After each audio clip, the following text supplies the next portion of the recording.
So after finishing the DLC Shadow of the Erdtree, I walked away feeling like this is one of the best, if not the best DLC ever released for any video game, period. Of course, it helps with the fact that this is Elden Ring, a Game of the Year winner and arguably one of the greatest games of all time, and you're just getting more of it. That is great. You don't need me to tell you about this. You don't need me to tell you about how beautiful the game is, how beautiful the artwork is, how it's very captivating, how exploration is very rewarding, how combat is very, very fun and addicting. You don't need me to tell you about any of these things because this is Elden Ring, of course, and you would know this going into this. But the one elephant in the room when it comes to Elden Ring's Shadow of the Erdtree, and one of the discourses I've heard is the game too hard? Is this DLC too hard? First and foremost, if you didn't know, in order to access this DLC, you had to kill both Radahn and Mohg in Mohgwyn Palace. And to put this into perspective, only 30% of players going into launch can beat this boss in the first place. Mohg is a gatekeeper boss. The area is a gatekeeper area. So going into it, yes, it was going to be hard. And of course, the DLC was meant to be hard. This was obvious going into it. What a lot of players failed to realize with this DLC was that the leveling was different than it is in the base game. All the enemies and bosses scale with you going into the DLC. In order to get stronger in the DLC, you're not leveling up your character via runes. You're leveling your character up based on Erdtree fragments. These fragments are scattered across the entire area of the DLC, and it is these fragments that you need to collect and consume at a site of grace in order to increase your power.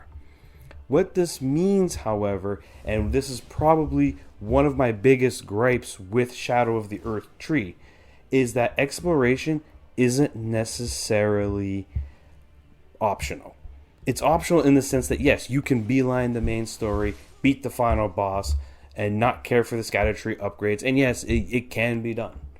But it will be incredibly difficult for most players. And so much so that exploration Shadow of the Erdtree is actually mandated without actually being mandated. Because in order for you to have a fair shake and a fair chance, you need to collect the Erdtree blessings. To put things into perspective, when I killed the final boss, I was at level 16 Erdtree blessing and level 8 for my ashes. These are what's important. And yes, before anyone asks, you're damn right I use summons. You're damn right. For those elitists, fuck off. I don't care.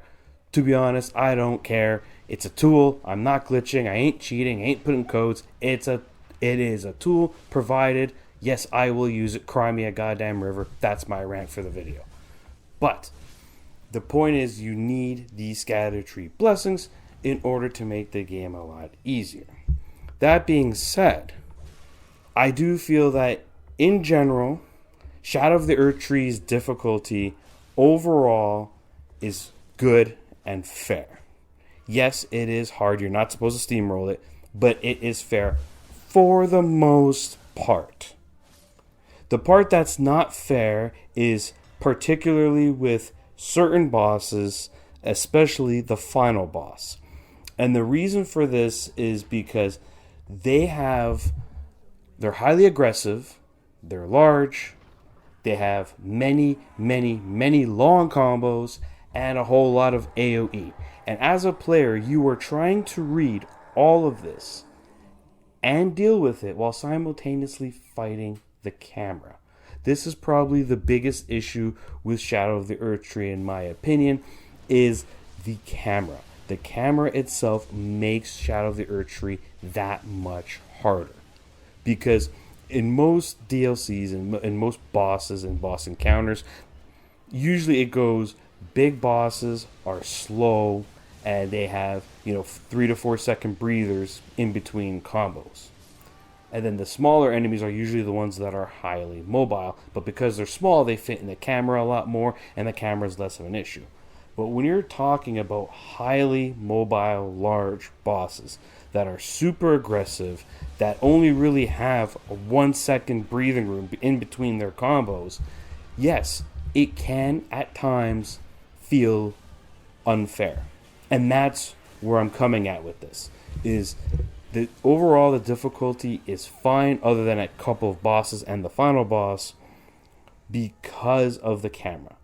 It's the fact that you have large, highly mobile bosses with long chains, and you have to deal with all of that plus a camera. And to me, I think if they had solved the camera, if the camera would pan out, if you watch people play, for example, Final Fantasy 14 and do a raid boss, most players will have the camera panned all the way out so they can see everything and react accordingly.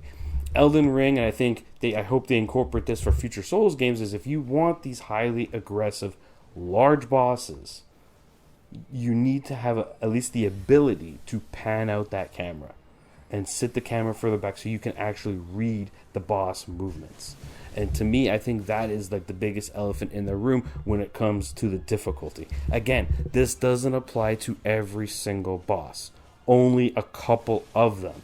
And most of them that this pertains to are optional bosses that you don't necessarily have to fight. The only one you really have to fight is obviously the final boss, and that's the one where I feel like, hey, you know what? He's a little overtuned in my opinion. A little. Because one of the things that FromSoft has usually stuck to and prided itself on is their games are hard but fair. You as the player never feel like the game is not fair, it's just hard and punishing. However, in Shadow of the Erdtree, like I said, some of these bosses, it treads on being unfair.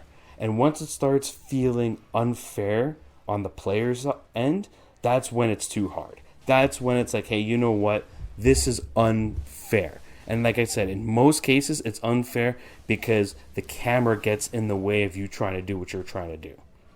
That's usually the main reason of why it's unfair, because you can't pan the camera back. But in the final boss's case, it's not just about the camera itself. He is a little overtuned. And specifically with the final boss, and this is not a difficulty thing, the final boss to me was a disappointment. I did not get spoiled when I went into the final boss encounter, but after seeing it, I was disappointed, considering that leading up to the final boss encounter, there were many great bosses you fight that are very new and different, and these encounters were really, really good. And then you get to this one, and you're like, oh, this is what it is? Like, what about all these good ones that I just had? You know, like, to me, I do think the final boss was disappointing. Overall, Elden Ring Shadow of the Erdtree is a must-play DLC for anyone who plays Elden Ring. Just bear in mind, it is hard, and it's supposed to be that way. But aside from this, it is a near flawless experience, an extension of one of the greatest games ever made. I'm giving Elden Ring Shadow of the Erdtree a 9 out of 10. This is Veteran Gamer, and I hope to see you guys next time.